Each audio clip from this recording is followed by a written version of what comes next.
Hello everyone, welcome to my YouTube channel GK trick with Kavita. दोस्तों, इस video में हम एसएससी जीडी 2019 में जो जीके से क्वेश्चन पूछे गए थे उन क्वेश्चन को डिस्कस करेंगे। तो अगर आपको मेरा ये वीडियो अच्छा लगे तो प्लीज लाइक शेयर, मेरे चैनल को सब्सक्राइब जरूर कीजिए और आप ये भी बताइए कि 25 में से आपके कितने क्वेश्चन राइट हुए। तो चलिए स्टार्ट करते हैं। तो कल हमने इसका 11 फरवरी 2019 का फर्स्ट शिफ्ट किया था और आज है सेकेंड शिफ्ट, तो डेट भी साथ के साथ आप देखते जाइए।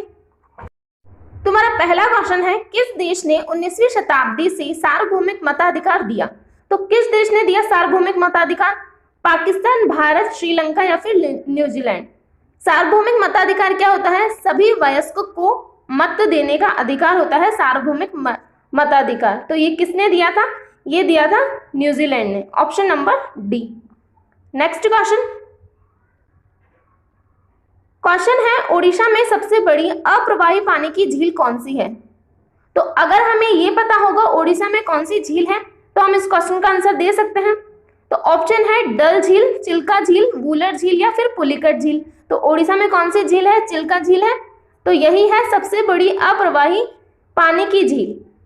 हमें यहाँ पे सबसे बड़ी पूछा है, अगर हमें दूसरे नंबर की पूछा जाता तो दूसरे नंबर की पूछने पर हमारा जवाब क्या होता?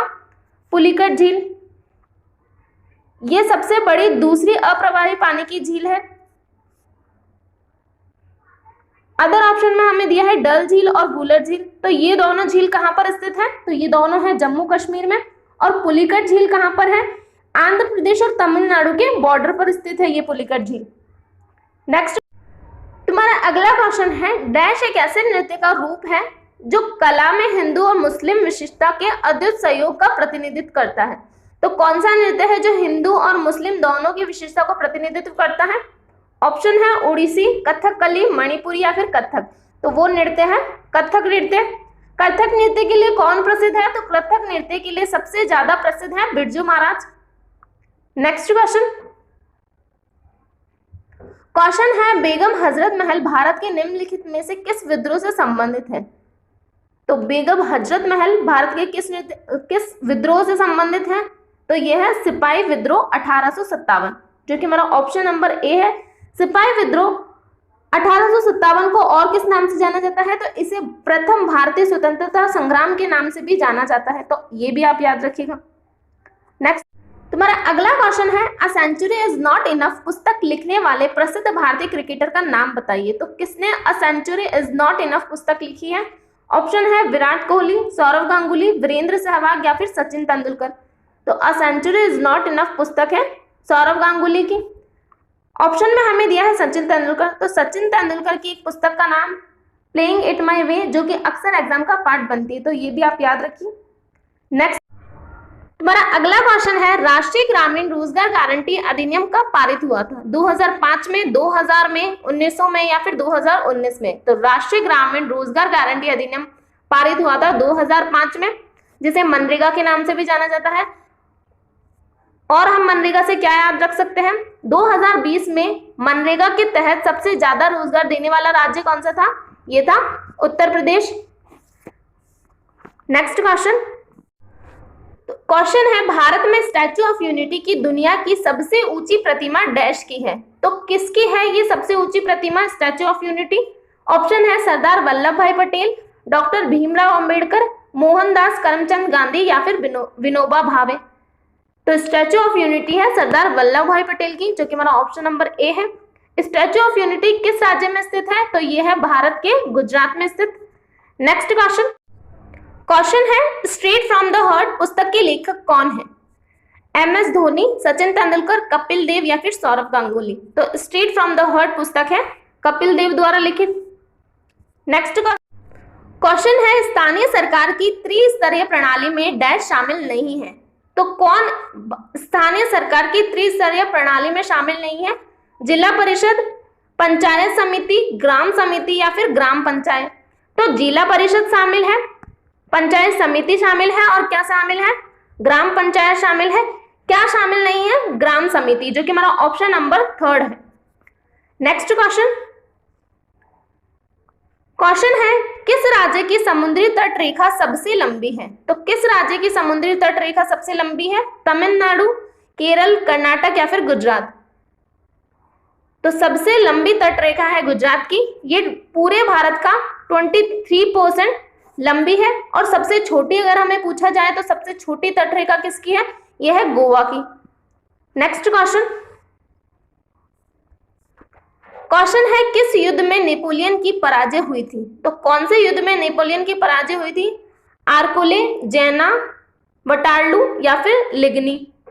तो किस युद्ध में हुई थी नेपोलियन की पराजय? ये हुई थी वाटरलू में, जो कि हमारा ऑप्शन नंबर 3 है। क्वेश्चन है किस रक्त ग्रुप वाले व्यक्ति को यूनिवर्सल डोनर माना जाता है? तो यूनिवर्सल डोनर कौन है? O positive, A B negative, O negative या फिर ए बी पॉजिटिव? तो यूनिवर्सल डोनर किसको माना जाता है? ओ नेगेटिव को माना जाता है, ओ पॉजिटिव को नहीं माना जाता है। तो आप ये ध्यान रखिए, ओ नेगेटिव है यूनिवर्सल डोनर। नेक्स्ट क्वेश्चन है योजना आयोग का गठन कब हुआ था? तो योजना आयोग का गठन कब हुआ था? 1947, 2000 में, 2019 में या फिर 1950 में? तो योजना आयोग का गठन हुआ था 1950 में, जो कि हमारा ऑप्शन नंबर डी है। नेक्स्ट क्वेश्चन है निम्नलिखित में से कौन सा बहुकोषीय जानवर नहीं है? बहुकोषीय जानवर कौन सा नहीं है? बहुकोषीय जानवर मानव है, बिल्ली भी है, घोड़ा भी है, तो कौन सा नहीं है? अमीबा एक कोषीय जानवर है। नेक्स्ट क्वेश्चन है मिग 21 का उड़ान भरने वाली पहली महिला भारतीय वायुसेना अधिकारी कौन है?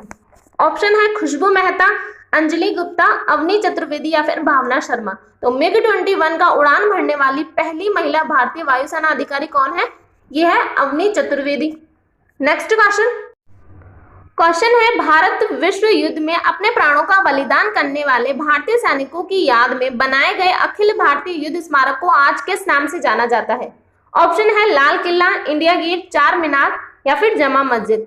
तो किस नाम से जाना जाता है इस स्मारक को? इसको जाना जाता है इंडिया गेट से।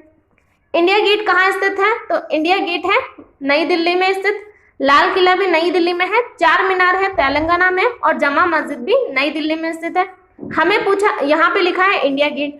अक्सर एग्जाम में गेटवे ऑफ इंडिया भी पूछा जाता है, तो गेटवे ऑफ इंडिया कहाँ पर स्थित है? यह है मुंबई में।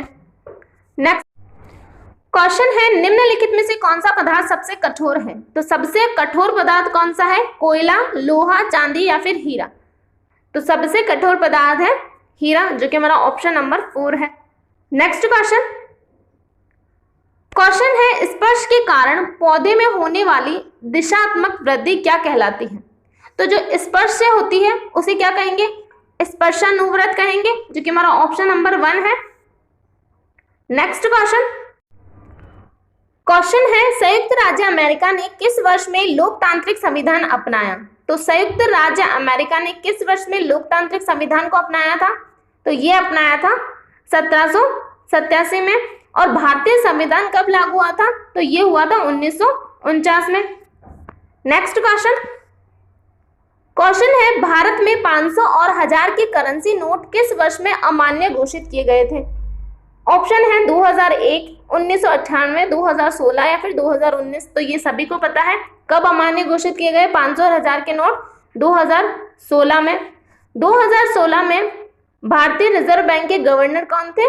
तो ये थे उर्जित पटेल, तो ये भी आप याद रखिए। और वर्तमान में कौन है भारतीय रिजर्व बैंक के गवर्नर? शक्तिकांत दास। नेक्स्ट सबसे छोटा जीवित पक्षी कौन सा है? ऑप्शन है हमिंग बर्ड, घरेलू गौरैया, पितचटकी या फिर पुंडुक। तो सबसे छोटा जीवित पक्षी कौन सा है? तो यह है हमिंग बर्ड। अगर हमसे पूछा जाए पीछे उड़ने वाला जीव कौन सा है, तो एकमात्र पीछे की तरफ उड़ने वाला जीव भी हमिंग बर्ड ही है। नेक्स्ट क्वेश्चन है 1192 के तराइन के युद्ध में पृथ्वीराज चौहान किसके हाथों पराजित हुए थे? ऑप्शन है अबू बकर या फिर उमर द्वितीय, मोहम्मद गौरी, हारून अल राशिद। तो 1992 के तराइन के युद्ध में पृथ्वीराज चौहान किसके हाथों पराजित हुए थे? ये हुए थे उमर द्वितीय के। नेक्स्ट क्वेश्चन है मिस वर्ल्ड 2017 खिताब किसने जीता? तो हमें यहाँ पे 2017 का दिया है अब हमें किसका याद रखना है, हमें 2020 का याद रखना है। तो 2017 में ये खिताब किसने जीता था, तो ये जीता था option number A Manushi Chhillar ने। 2020 में ये खिताब किसने जीता, तो 2020 में जीता है तेलंगाना की मानसा वाराणसी ने। नेक्स्ट क्वेश्चन है, भारत ने स्वतंत्र होने के बाद पहला ओलंपिक स्वर्ण पदक जीतने वाली भारतीय हॉकी टीम पर आधारित हिंदी फिल्म कौन सी है। ऑप्शन है लगान, चक दे, MS धोनी या फिर गोल्ड। तो भारत ने स्वतंत्र होने के बाद पहला ओलंपिक स्वर्ण पदक जीतने वाली भारतीय हॉकी टीम पर आधारित हिंदी फिल्म है option number D gold. Next question, तो ये आज का 25 नंबर का क्वेश्चन है और ये क्वेश्चन आपके होमवर्क का क्वेश्चन है। क्वेश्चन पढ़ लेते हैं। महानदी और गोदावरी के डेल्टा डैश मिट्टी के संबंध है। तो इसका जवाब आपको कमेंट बॉक्स में देना है और आपको ये वीडियो कैसा लगा ये भी बताना है। तो आज के लिए इतना ही, थैंक यू।